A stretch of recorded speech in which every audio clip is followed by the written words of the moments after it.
बेताल ये एक होर देवता रूह है जिसनों पहाड़ी इलाके दे गद्दी आम बेचारे गवार आख लो गद्दी पूजते ने ते पतियाते ने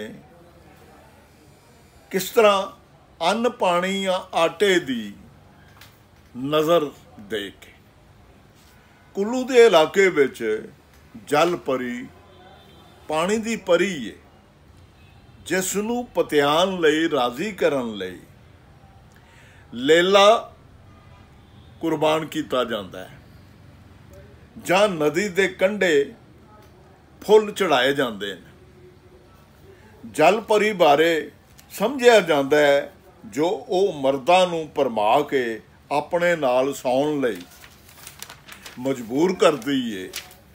जे अगों कोई इनकारी होवे तां उसनूं मारनों भी नहीं टलती। पंजाब विच सौण भादरों दे महीने हड़ आम आउंदे ने। हड़ दे पानी नूं ढकण लई नदी दी पूजा कीती जांदी है ते उसनूं बलद भेंट किया जाता है, डग्गा कुर्बान किया जाता है, उनकी कुर्बानी डग्गा चाढ़िया जाता है। हड़ की ताकत का जड़ा अपना तत्व है हस्ती तत्व जे राजी हो जावे तां तकलीफ नहीं देंदा। उस ताकत नूं राजी करन लई बलद दी कुर्बानी दिती जाती।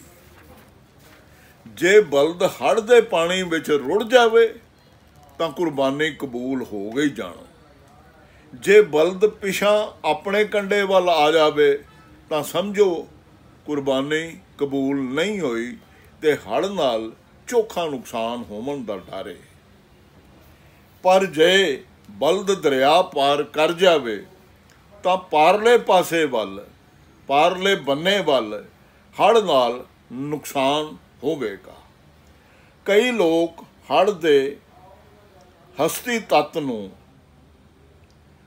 माता स्वरूप यानी मां दे रूप विच कियासदे ने